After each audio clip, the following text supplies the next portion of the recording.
Muito boa tarde, regressa o programa Eclésia e à sexta-feira regressa também a oportunidade para olhar os textos litúrgicos do próximo domingo. Será o 18º domingo do tempo comum. Para nos ajudar nesta análise, contamos novamente com a presença da irmã Luísa Almendra, da Faculdade de Teologia da Universidade Católica, também com António Rego, jornalista, para nos ajudar então a aprofundar a densidade desta proposta da liturgia para o próximo domingo. Irmã Luísa, vamos ao Evangelho de João. Senhor, dá-nos sempre desse pão. O milagre da multiplicação da semana anterior ficou bem presente naquelas pessoas que querem mais, vão à procura, mas há aqui um pão diferente a oferecer, não é? Sim, de facto. Já vimos no domingo passado que Jesus saciou a multidão, falava, percebeu uma fome na multidão que o seguia, que o procurava, e sacia de facto essa fome, que aparentemente nós podemos pensar que é uma fome apenas de pão material, mas o sinal da multiplicação e também o facto da abundância de tal maneira que o sobrar dos 12 cestos já nos começa a abrir um horizonte para não ficarmos apenas numa leitura num pão muito material. E de facto, na continuação com o Evangelho do domingo de hoje, há apenas uma interrupção que acontece no momento em que eles estão do outro lado do lago da Galileia e os discípulos fazem-se de novo ao mar e atravessam para o outro lado, para Tibríades, e nessa travessia fala-se de um episódio de Jesus aparece-lhes durante a noite, e depois de novo volta o texto deste domingo, de novo a falar-nos do pão. E até há uma repetição, uma evocação do texto, da narrativa da multiplicação dos peixes, porque diz que, entretanto, chegaram outros barcos de Tibríades até ao lugar onde tinham comido o pão, depois do Senhor ter dado graças. De novo, aqui a menção, a referência a este dar graças, a esta relação entre a multiplicação que Jesus faz dos pães e a sua referência a Deus, não é? Jesus não está sozinho, há uma relação com Deus que presida todos os sinais que Jesus dá a estas multidões. Ora, a multidão foi para um lado e eles tinham vindo para o outro lado, há aqui um desencontro e de novo a multidão, parece que a multidão não lhe bastou aquele pão material, continua à procura de Jesus, continua a seguir Jesus. E até perguntam, então veem que ele já se mudou para o outro lado, eles nem deram conta, a travessia ainda é grande, e diz: Rabi, quando chegastes cá? Não é? Ficam impressionados, não é? Fazem perguntas. E Jesus, então, na perspectiva aqui do narrador do Evangelho segundo João, percebe que eles andam à procura de um alimento e há um outro alimento. E, portanto, vamos assistir aqui a um esclarecimento, digamos assim, que Jesus lhes vai fazer entre diferentes tipos de alimento. E diz Jesus: vós procurais-me não por teres visto sinais miraculosos, mas porque comestes dos pães e vos saciastes. Trabalhai não pelo alimento que desaparece, mas pelo alimento que perdura e dá a vida eterna. Portanto, este trabalhar por um alimento, este procurar um alimento, não só o alimento que sacia uma fome física, mas um alimento que sacia também o sentido da vida, a esperança da vida, não é? E é desse alimento que Jesus começa a falar. Quando António Rego, é um alimento que é pela vida e pela identificação com uma proposta que Cristo vinha fazer aos homens. É esse o alimento diferente do alimento material? Completamente. Jesus ensinou aos discípulos a pedir o pão nosso de cada dia. E este pão, obviamente que é o pão que foi simbolizado e materializado na multiplicação, mas já víamos domingo passado que isto tem uma continuidade. Aquele pão depois vai ser, digamos, transformado no corpo e no sangue de Cristo. Vai ser transformado na Eucaristia, no dar graças. Isso hoje já é muito mais explicitado neste capítulo 6 de São João. E eu ia diretamente ao assunto. Há 2000 anos que os cristãos foram percebendo que não podiam viver sem este outro pão e a celebrá-lo na Eucaristia. E fazer isto em memória de mim, depois fez com que a comunidade cristã tivesse aqui a sua identificação total neste pão e neste vinho. E por isso mesmo, eu penso que esta cadeia de 2000 anos é uma coisa muito séria para hoje. Hoje encontramos pessoas que dizem, eu sou católico, mas não vou à missa, ou tal. Outros dizem, eu sou católico praticante. O que é isso de praticante?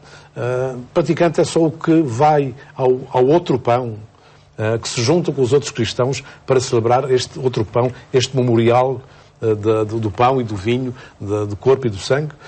Eu julgo que não é uma obrigação da Igreja, um mandamento da Santa Amada Igreja. Eu acho que é um imperativo interior do ser cristão. Porque é neste momento, nesta reunião, nesta comunidade, que ele vai encontrar a sua identificação, o seu alimento com a palavra. É aí que essa palavra proclamada é ligada entre o Novo, que é esta de agora, e o Antigo Testamento, que também hoje é narrado na travessia do deserto. E julgo que um cristão não pode hoje dizer que é um bom cristão se vai a uma missa de um funeral ou uma missa de um casamento, o que é excelente, porque isto é uma parte integrante da sua própria fé. Participar desta dimensão que Jesus abriu hoje aqui, quando estava com a multidão, de dar graças com o pão e anunciar o pão eucarístico, que é ele, de facto. E nós sentimos que muitas vezes a própria dimensão do pão é estreita. As pessoas pensam que o pão é a casa, que é o balé para os filhos, que é pequenas futilidades, que fala São Paulo, com que nos vamos entretendo, e há imensas referências infinitas em nós, com a palavra de Deus, com o sentido da vida, com o sentido da história, com a explicação do tempo que estamos a viver, com a projeção que temos. Nós não podemos viver sem isto, e é esta nossa fé celebrada através deste pão. Estou talvez a adiantar um pouco, mas é para perceber que o Senhor Jesus já está a lançar, digamos, o grande acontecimento eucarístico. Queria acrescentar algo? Queria só sublinhar que, de facto, Jesus fala, não é, trabalhai por este alimento que perdura e dá a vida eterna, e depois explica, não é? Eles fazem uma pergunta, que havemos de fazer então, não é? E Jesus diz-lhe, crede, não é? Crede, mas com uma fé pura, não creiam só porque comeram pão e ficaram saciados, não. Crede naquele que ele enviou. E depois ele diz, então, mas para crermos em ti, que sinais realizas tu? Porque Moisés, e então há aqui um pouco um mau entendimento, que depois vamos ver também com a primeira leitura, porque eles evocam e dizem, os nossos pais comeram o maná no deserto, não é? E está escrito, ele deu-lhes a comer o pão vindo do céu, não é? E Jesus diz, não foi Moisés que vos deu o pão do céu, mas o meu Pai, quem vos dá o verdadeiro pão do céu, não é? Esta confusão, não é, de que Moisés teria dado o pão, mas Jesus aqui é clarificar e diz, o pão de Deus é aquele que desce do céu e dá a vida ao mundo. Portanto, este pão de Deus, o pão de Deus é aquele que desce do céu. E então eles dizem, então dá-nos desse pão. E vem a frase que o Henrique evocou logo. Eles querem esse pão do céu, não é? E Jesus diz, eu sou o pão. Eu sou o pão. Ora, este diálogo, que para nós, como é muito familiar, também parece muito óbvio, é todo ele um pouco estranho, e esta identificação, primeiro é porque falar tanto pão, não é? Depois esta identificação entre o pão que perdura, nós sabemos que o pão, passado um dia, começa logo a endurecer, e se não é bem cuidado, enfim, estraga-se. Depois... Portanto, há aqui qualquer coisa de muito estranho, toda esta linguagem e toda esta figuração de Jesus e do pão. Esta relação entre Jesus e pão É muito... e temos que, talvez, uma sugestão, foi um trabalho que eu acompanhei de um professor meu, que fez este percurso do pão no Novo Testamento, sobretudo, e depois também no Antigo Testamento. Mas, de facto, João, a comunidade joanina que relembra estes acontecimentos e que depois os narra, é uma comunidade que já escreve mais tarde que as outras e conhece o que as outras também partilharam, a ideia que elas têm desta relação entre Jesus e o pão. E, de facto, Lucas, é muito curioso que Lucas já nos fala que Jesus nasce em Betlehem. E Betlehem significa casa do pão. Não é? E coloca Jesus, Maria coloca Jesus numa manjedoura, que é o lugar que serve, onde se coloca o alimento. Portanto, Jesus é colocado ali como alimento. Não é? Portanto, há aqui uma figuração que vem já desde esta narrativa que associa à infância de Jesus como alimento, que nasce na casa do pão. Depois vamos encontrar, eu não vou aqui ser exaustiva, mas sobretudo aquelas narrativas que são mais conhecidas, nós vamos encontrar depois os textos do Pai Nosso, que o Padre Rico até já evocou. Muito curiosamente, a oração do Pai Nosso, que tem uma primeira parte, toda ela virada para Deus, não é? Bendito, santificado seja o vosso nome, venha o teu reino, e depois outra parte para o perdão, não é? Das ofensas, e ao centro o pão nosso de cada dia nos dai hoje. E ficamos ali um bocadinho equivocados entre Deus e a humanidade, pedimos o pão, não é? Pede-se um pão. E toda esta figuração que nos coloca esta pergunta agora é João, é as narrativas joaninas que vão dar a chave, não é? De que pão é este que se pede no Pai Nosso, que nos seja dado hoje e que já nos é apontado por Lucas na manjedoura e na casa do pão.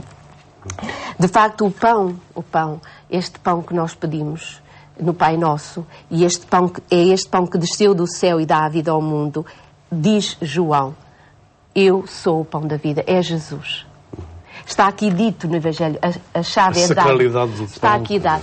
Eu sou o pão, esse pão que perdura e dá a vida eterna. Eu sou aquele que desce do céu e dá a vida ao mundo. Sou eu esse pão.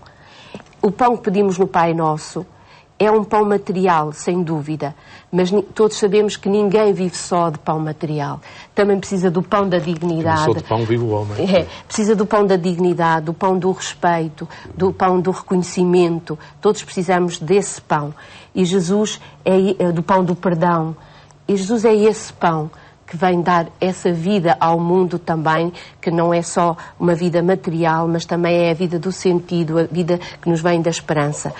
E, portanto, este texto é importantíssimo de João, porque é ele que vai iluminar todas as narrativas que estão de Lucas, de Mateus, de Marcos, que fazem essa referência.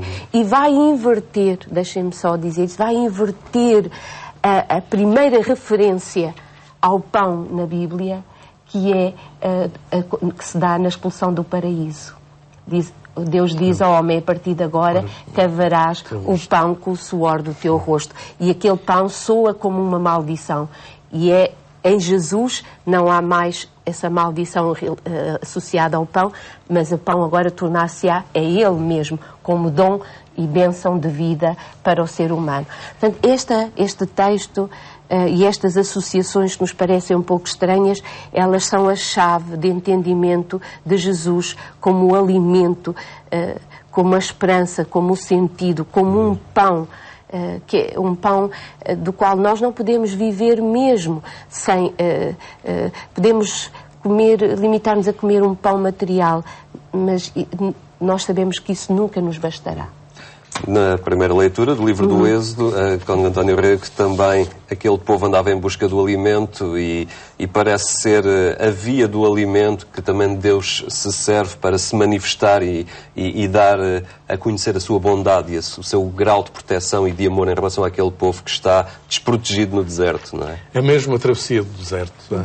E na travessia do deserto, de facto, o povo fica perdido. Pensa que não existe nada do outro lado. Pensa que era preferível ficarem na escravidão, e é Moisés e Deus que responde com o pão. Aqui eu penso que esta travessia do deserto é bem simbólica e importante para hoje também, que andamos, digamos, à procura do pão. Pode ser apenas, digamos, a nível político, a nível da Europa, a nível de equilíbrios, de contas, de finanças, etc. Mas temos de perceber que há um horizonte para além deste que a gente está a viver. Como houve um horizonte para além daquele que o povo atravessou no deserto. Precisamos do pão de cada dia para atravessar o deserto, e há aqui, a gente não disse a palavra, mas ela está cá, é a providência de Deus. Ou seja, Deus não dorme, Deus não está longe do povo, Deus não esquece o seu povo, mas precisa de ter interações também do próprio homem para que chegue o pão. Isso já vimos no domingo passado. Mas depois também a dimensão do outro lado, que é sair do Egito para a terra prometida. E é essa esperança do outro lado que nos faz perceber que o terreno que atravessamos não é cómodo, mas não é um terreno infinito, um terreno de dimensões inacessíveis. Iremos chegar ao outro lado, e penso que que nos dá a dimensão também da esperança de que Deus não dorme, e de que os homens tenham também, como fez Moisés, tenham também de lutar, trabalhar, implorar para que o pão possa chegar a todos no momento certo para prosseguir em viagem. Porque está lá, este pão deu para a viagem toda.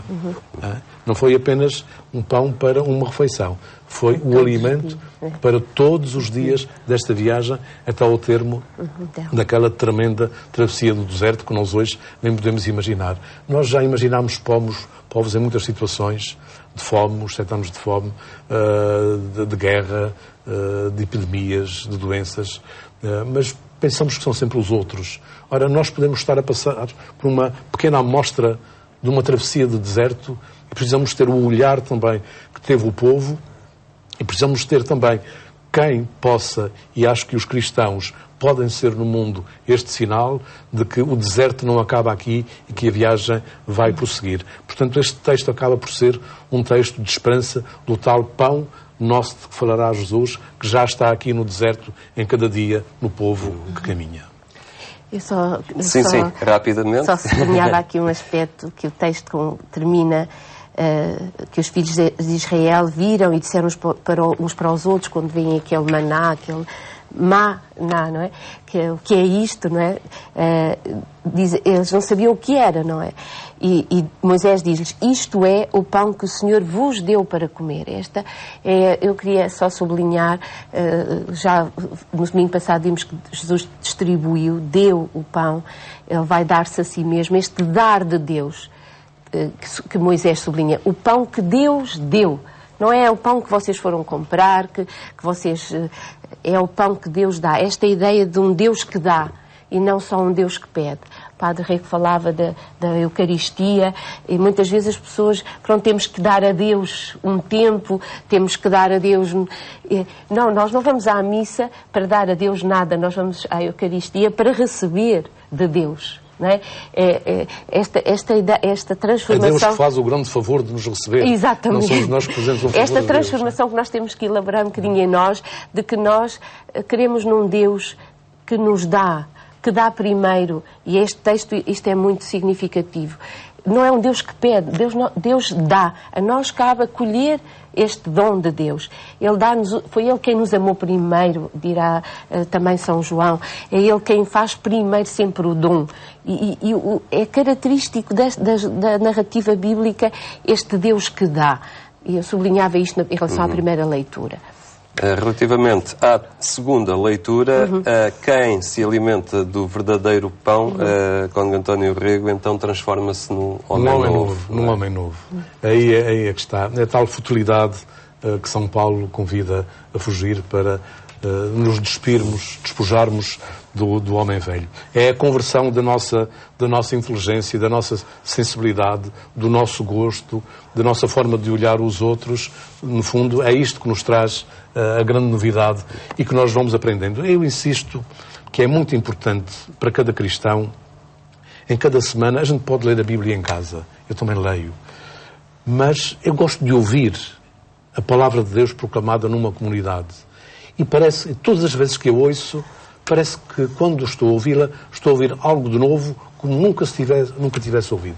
Por isso, a reunião da comunidade ajuda a criar um homem novo, uma sensibilidade nova, um estar no plural, um estar diante de Deus de outra forma, com Jesus Cristo, com outro espírito. Depois com a história da salvação, que hoje vemos aqui no Antigo Testamento, na passagem do Êxodo, no Salmo, que é lindíssimo, que é uma belíssima ressonância, no versículo do Aleluia, que também lança, digamos, o Evangelho. Ou seja, há um tudo harmónico e ainda por cima já muito trabalhado em 2000 anos pela comunidade cristã, que as pessoas deviam descobrir. E acho que é o pão novo que nós podemos ter e é o homem novo de que nós podemos nascer a partir desta palavra e desta festa. Precisamos libertar o coração também dos nossos medos e das nossas angústias. Vou dizer mais uma coisa. Eu sou padre, eu celebro a Eucaristia, mas estou convencido que ninguém deve ir à missa por causa de um padre.